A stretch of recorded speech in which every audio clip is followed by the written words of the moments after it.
Sir, India's sugar mills are no longer about just producing sugar. In fact, they are all transitioning to a biocomplex or a bioenergy, biorefinery. From your vantage point of view, how do you see this changing?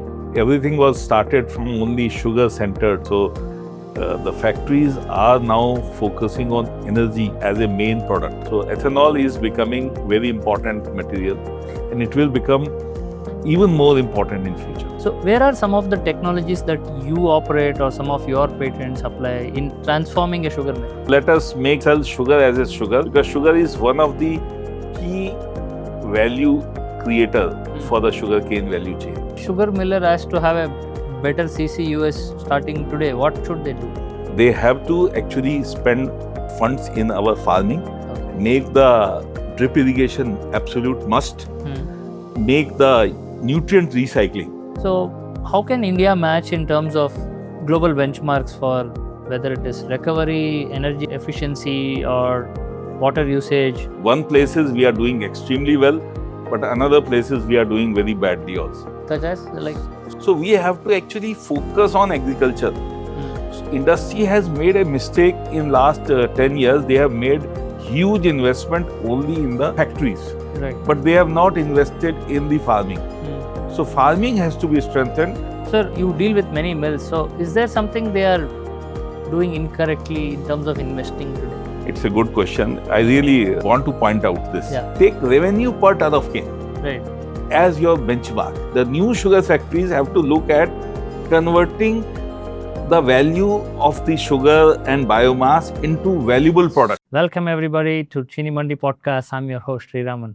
Our guest today, Mr. Vivek Verma, is the Managing Director of Spray Engineering Devices Limited.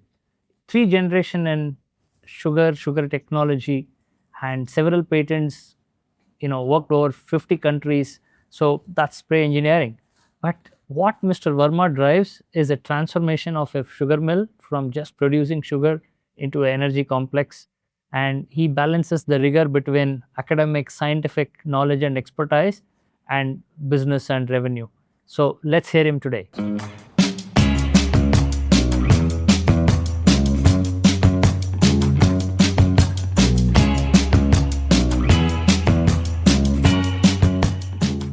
Welcome, sir. Welcome to the show. Thank you. Sir, India's sugar mills are no longer about just producing sugar. In fact, they are all transitioning to a biocomplex or a bioenergy or a biorefinery. From your vantage point of view, how do you see this changing? It is. Everything was started from only sugar centered. Now we are moving towards a situation where power export is also becoming obsolete. So the factories are now focusing on energy as a main product. Now energy is, even sugar is also energy, but Right. but the energy which is you can say energy for the cars, energy for the chemical factories. So ethanol is becoming very important material, and it will become even more important in future. Right. So it's not just sugar millers adding an ethanol plant, right? But we are seeing more and more innovations happening. Some of them are really becoming biorefiners, like not as, even a spent wash, which was a pain point, is now a feedstock for another source of energy, right? So we are seeing a complete transition. What are some of the areas you might have worked in this? See, we should look at sugarcane as a alternative to the petroleum product. Right. So while petroleum is coming at a cost of around 4 rupees or 5 rupees per kilowatt hour, Right. the sugarcane is supplied by the farmer at around 2 rupees per kilowatt hour. So you have a 2.5 times cheaper raw material available to be converted into any product which you want. The only difference is that scale. While petroleum, you can bring ships after ships and a big plant, but this you have to grow sugarcane, Right. and you have a limited amount of material, and you are having only about 6 months availability. So you have to make use of it in a better way. But it is definitely much cheaper than petroleum as a raw material. Sir, I have detailed follow-up on that. I'll come back to you. But in your 30 years of dealing with various sugar mills across the country, some of them, let's say, who are very at the top or who are prominent maybe 20 years ago, some of them are not so prominent today, right? While others have moved on to new innovation-led, what do you call, revenue that is more, as a function of innovation than just making sugar, right? So where are some of the technologies that you operate or some of your patents apply in transforming a sugar mill? See, where we are focused in last, especially last 15 years, we are trying to say that let us not burn anything in this sugar industry. Let's convert every carbon molecule into a product. Right. So let us make sell sugar as a sugar, because sugar is one of the key value creator for the sugarcane value chain. But what is not sugar is also substantial amount of material. Right. It is almost 2 times more than sugar itself. So we are trying to create value there, thereby tripling the total value created in the sugar cane complex. And then once all this biomass is saved and an intermediate product is created, say a product like ethanol and sucrose is not a finished product. You have to actually make more product out of it. Right. So sugar refining or biorefining, you can say sugar complex has to actually move beyond sugar and ethanol. Right. So given this, why aren't everybody doing it? What are the inefficiencies and how can technology fix it? Yes, it's a very good question. See, one of the biggest problem is that all sugar factories and sugar companies are still much smaller companies than large corporates that we have. And most of the sugar factories are running only for about 4 months, 5 months. Right. And it is seasonal, lot of pressure is there during the crushing season. They cannot do much of innovation because of this pressure. And this is the reason, this seasonality and small, the issues also of scalability. Right. That you cannot have 1,000 sugar factories in India.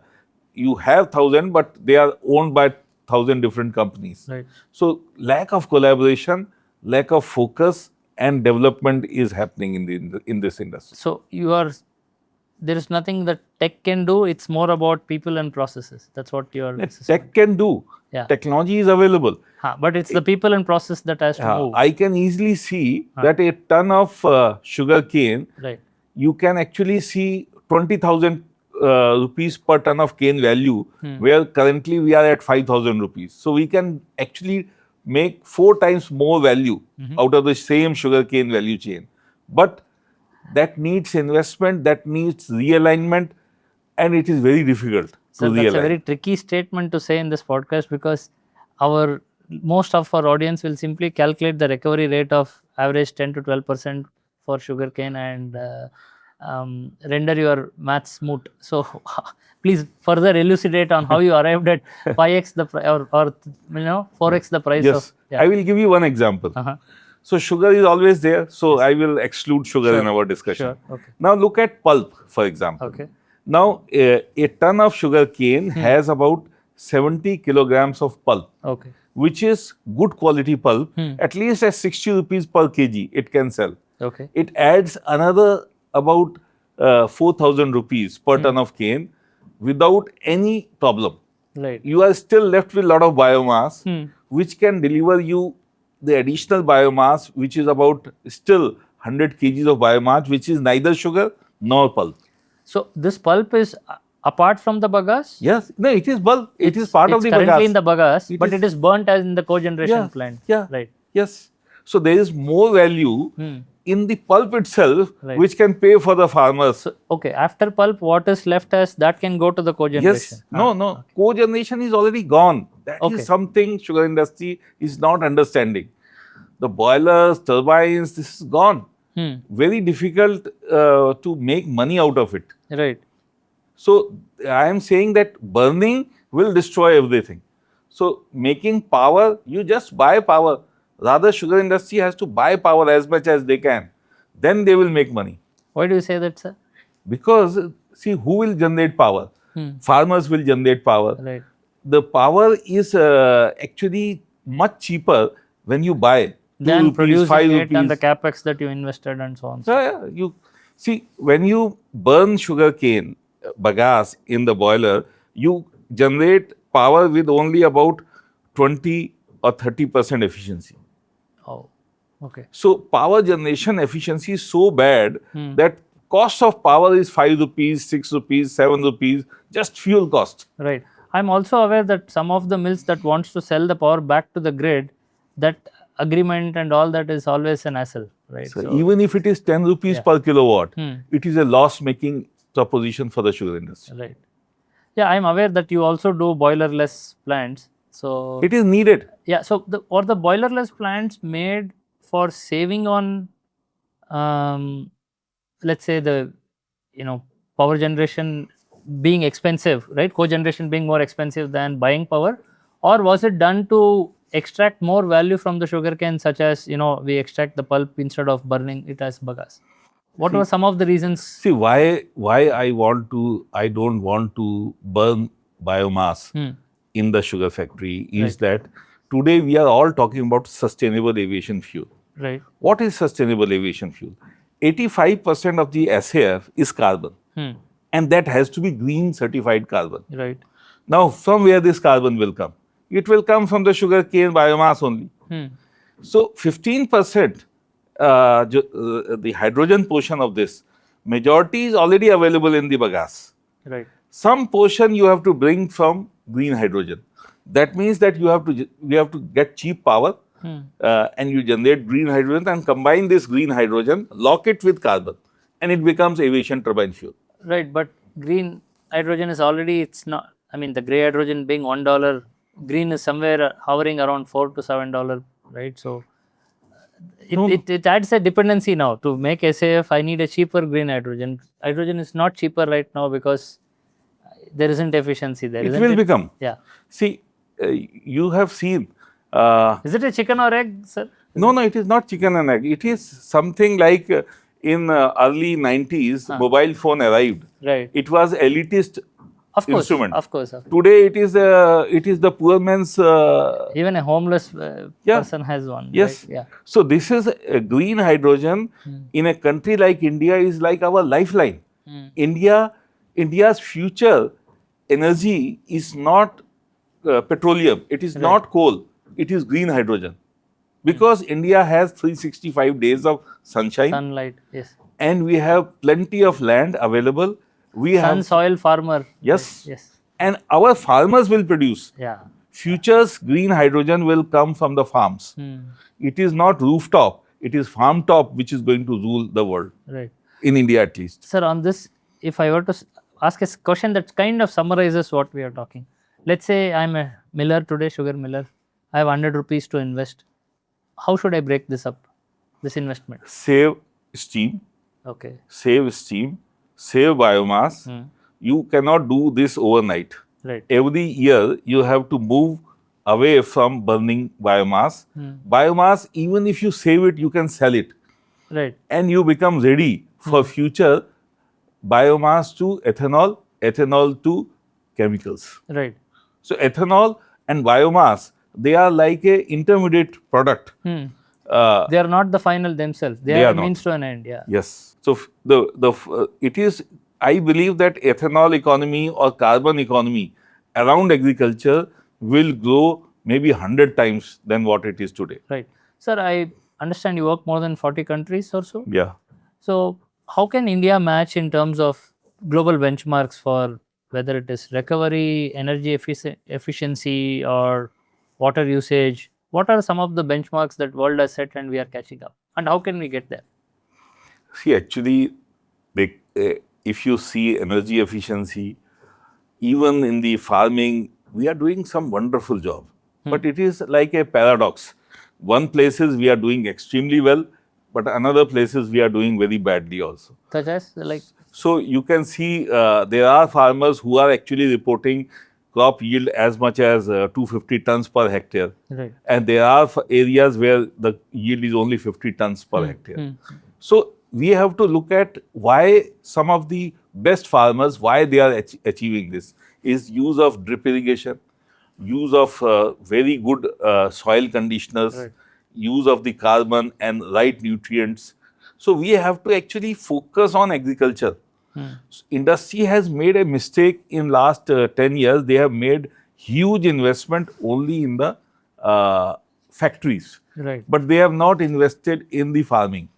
So farming has to be strengthened. The sugarcane is growing in the field. Unless we get to the average yield of at least 150 tons per hectare, this industry will not prosper. Right. So that's the benchmark we need to. We have to. Work The other towards. countries are achieving about 150 tons per hectare. India has enough sunshine to achieve it. Right. Sir, coming back to ethanol, because your first question was a lot on that.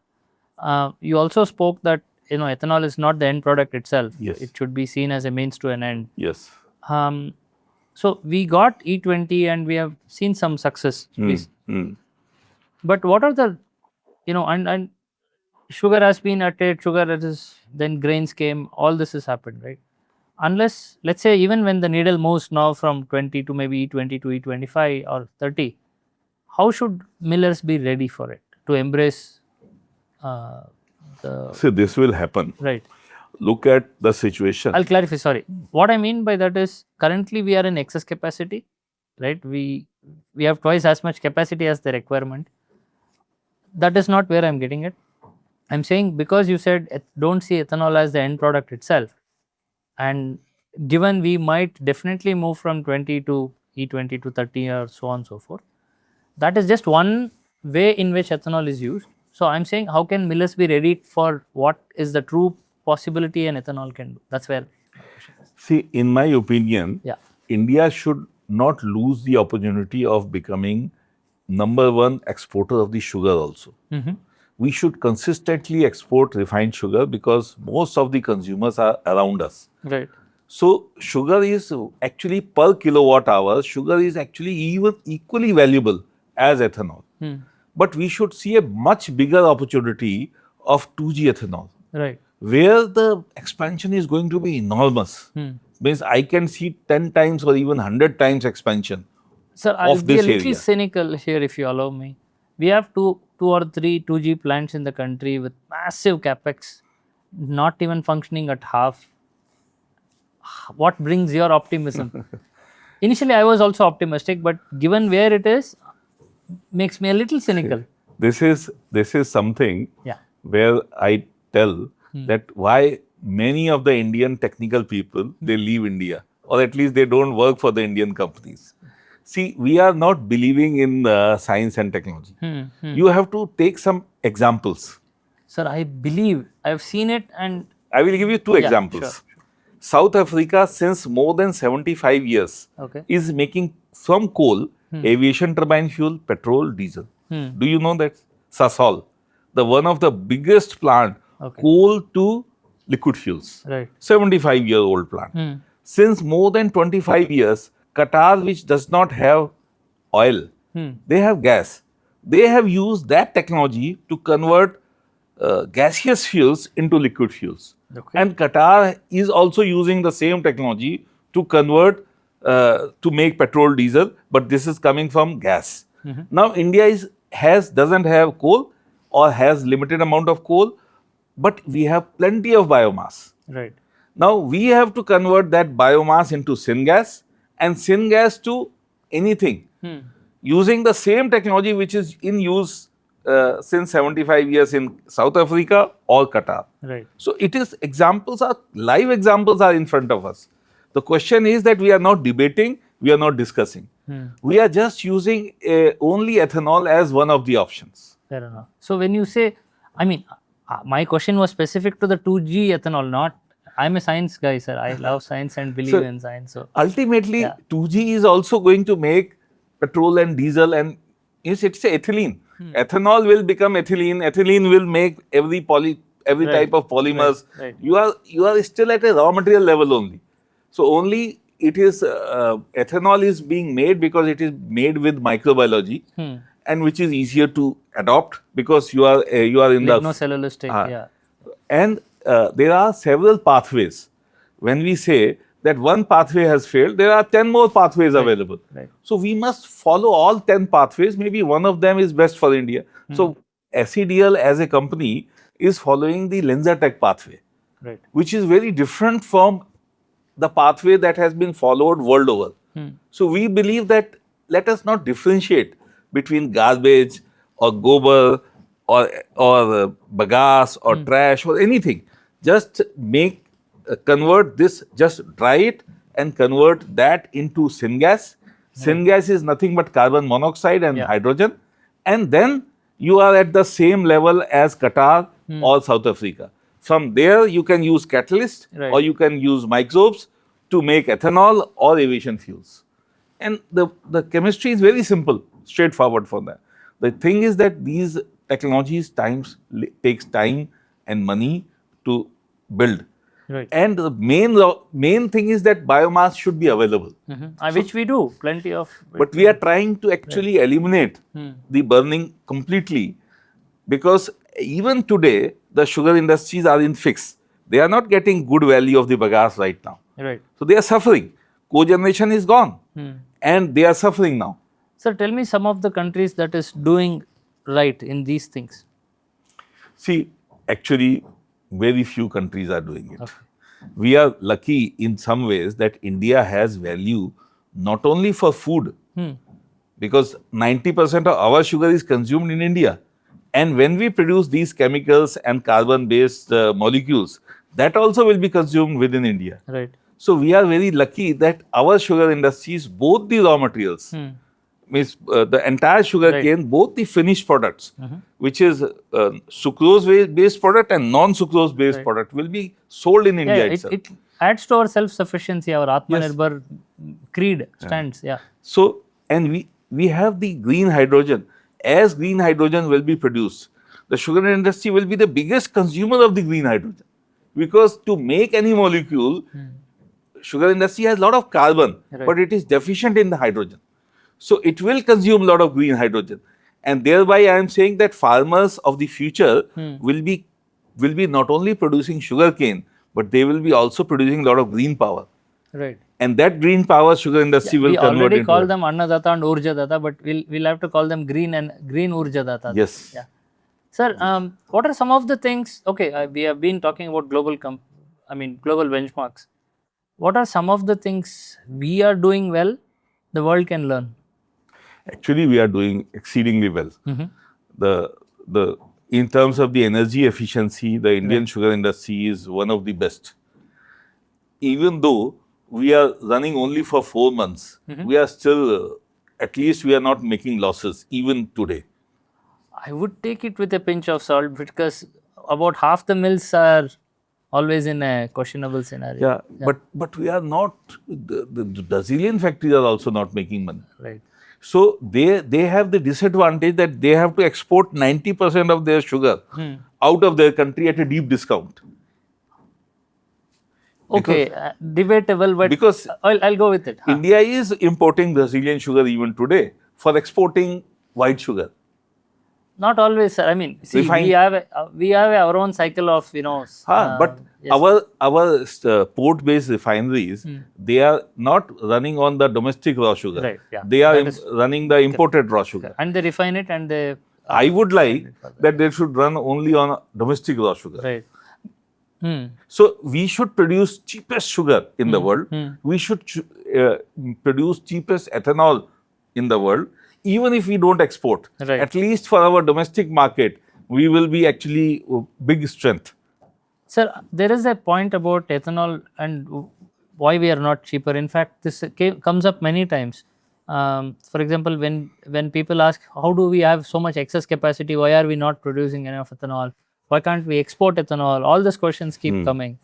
But where it all started was, one, our energy self-sufficiency, yes, but also we wanted to have a fairly solid farmer income, and that was one of the reason the whole blending program started, and the price has been kept so. The off-takers pay a price that they pay, which pretty much makes our 1G ethanol unexportable at our price point. It's at least 20% expensive than anyone else, right?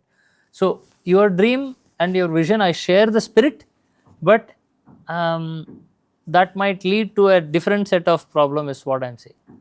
Look at the power availability. 2 rupees, 3 rupees per kilowatt power is available. Sugar cane is available 2 rupees, 3 rupees per kilowatt. Look at the price that sugar industry currently is getting for sugar.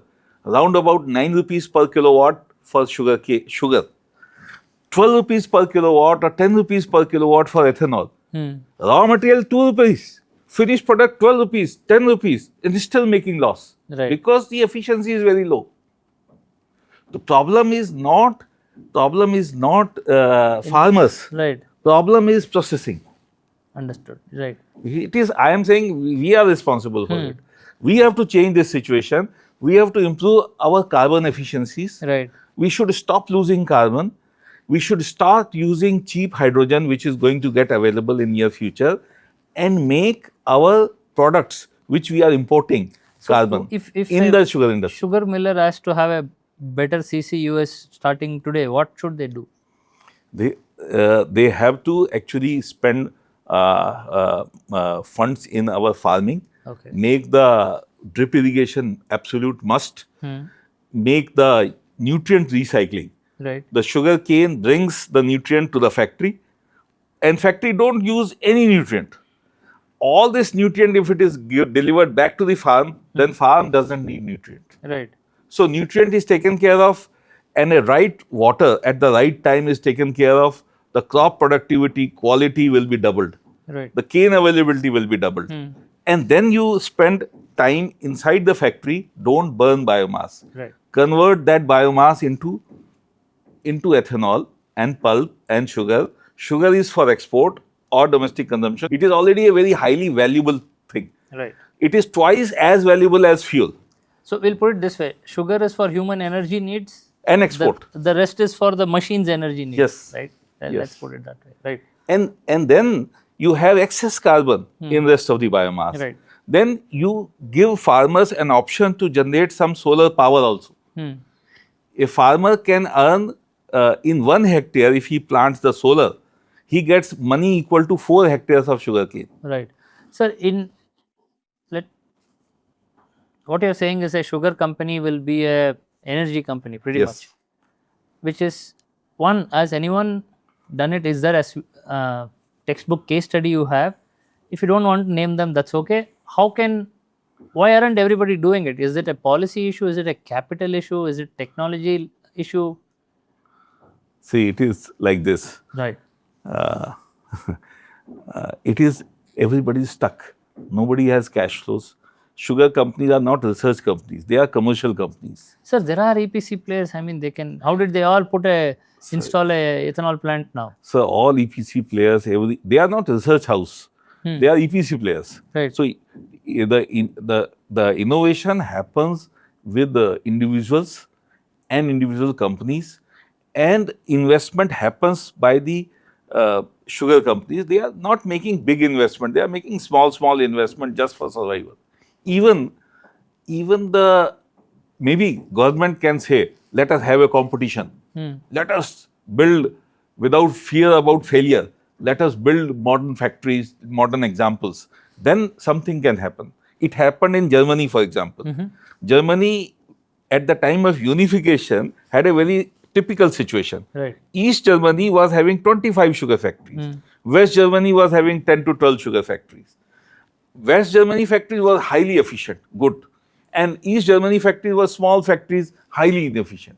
But what they built in late 90s, they built 2 5-star factories.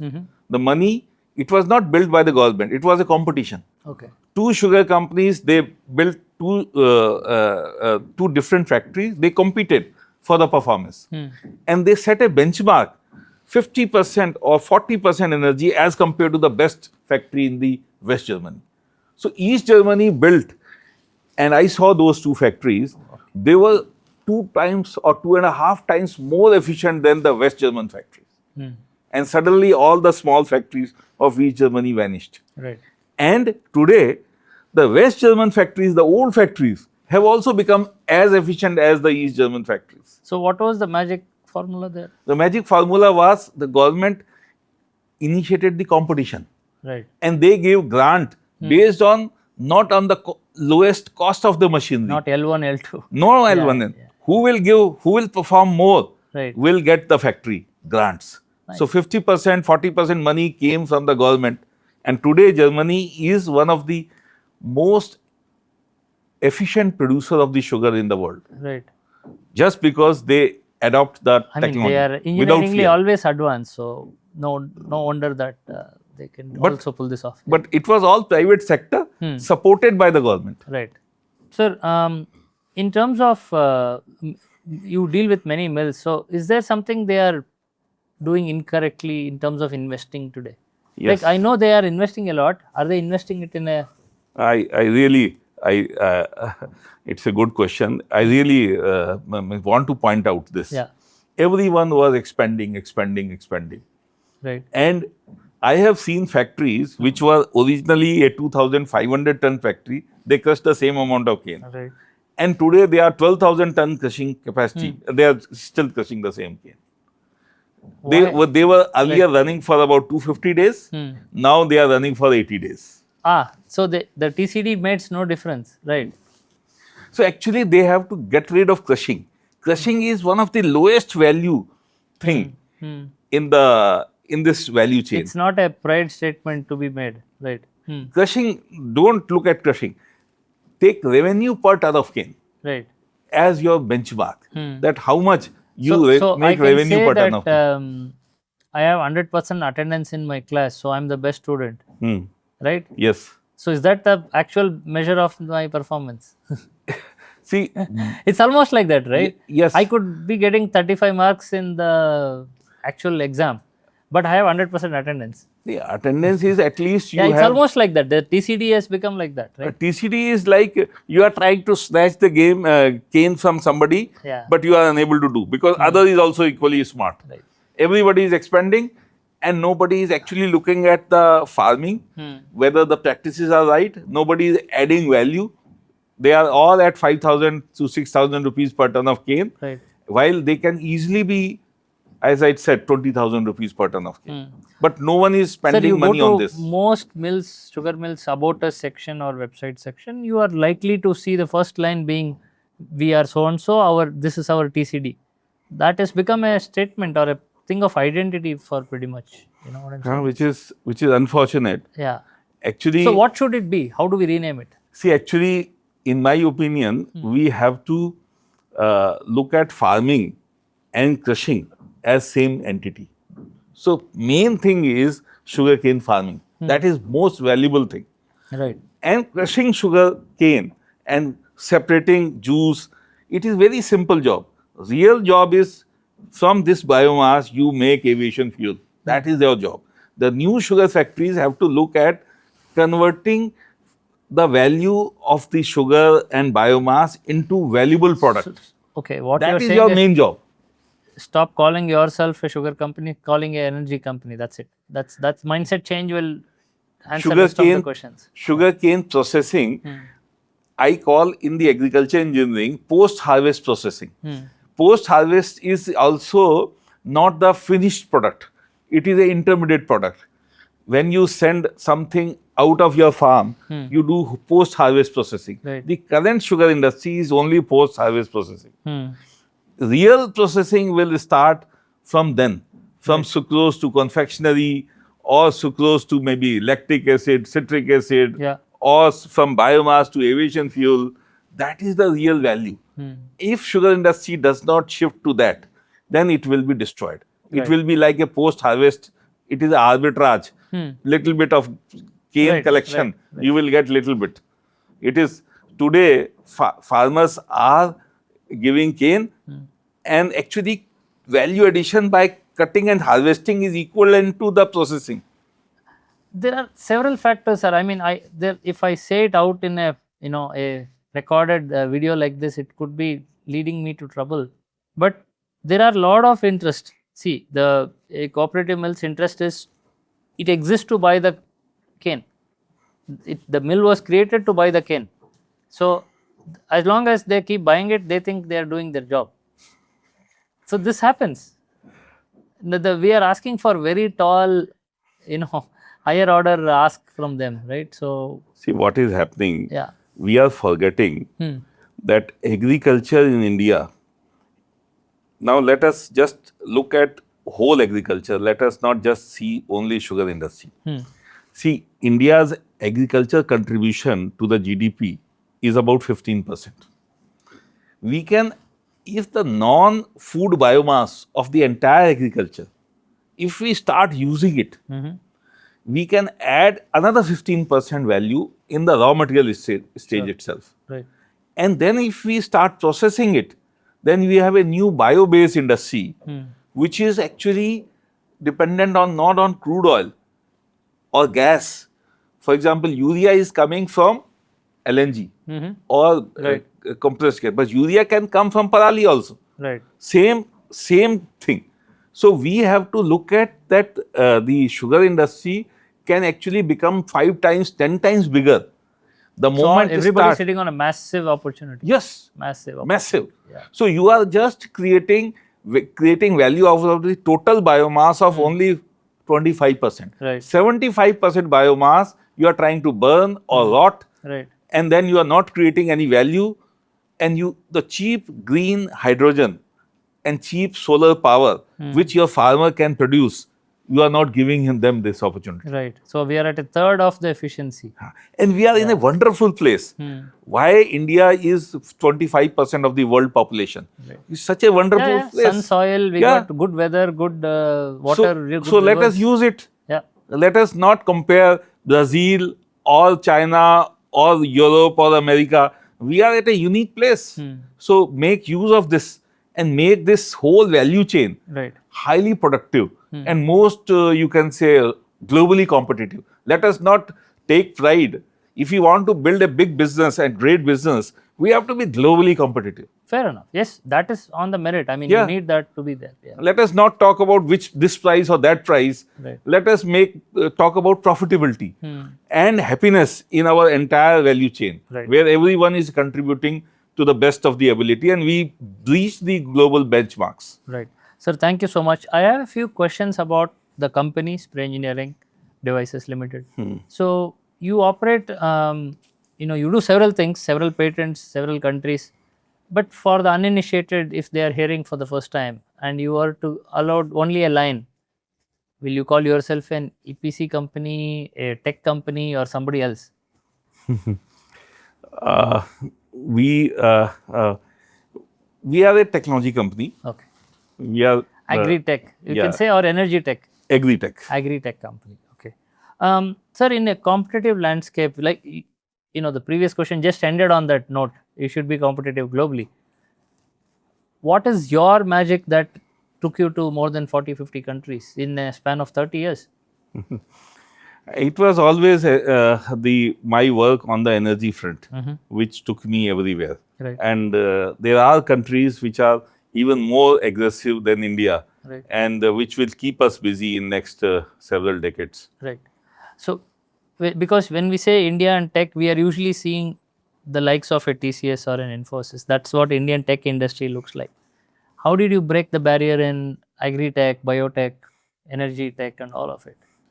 See, I am an agriculture engineer, so my heart is for farm worker, not for software worker. So I am fighting for the honor and for the dignity and for the betterment of the farm worker. So that is where I grew up in a sugar factory. Oh wow! So my father was a sugar technologist, and I have lived and played with these people who are growing cane or who are working in the factory, and so I worked for their happiness. Nice. So it's good to know that 2 generations of you are involved in sugar. Yes. Is there more? Are there more generations? Yeah, my 3rd generation is also in the same line. Right. And sir, as a company, SED is India first or global first? For us, always India first. Right. Global is also important, but India first. Sir, now to rapid fire questions. You can answer in few words or 10 seconds, whichever is faster. So, one technology Indian mills are underestimating. It is 2G ethanol. One global trend that India will hit faster than expected. India will become greenest country and will not burn coal or oil ahead of everybody else. I can't wait for it. One myth about the ethanol industry. That it is only fuel. It is 10% fuel, 90% not fuel. Right. A bold prediction for bioenergy by next 5 years. It is going to boom. What do you think of ChiniMandi?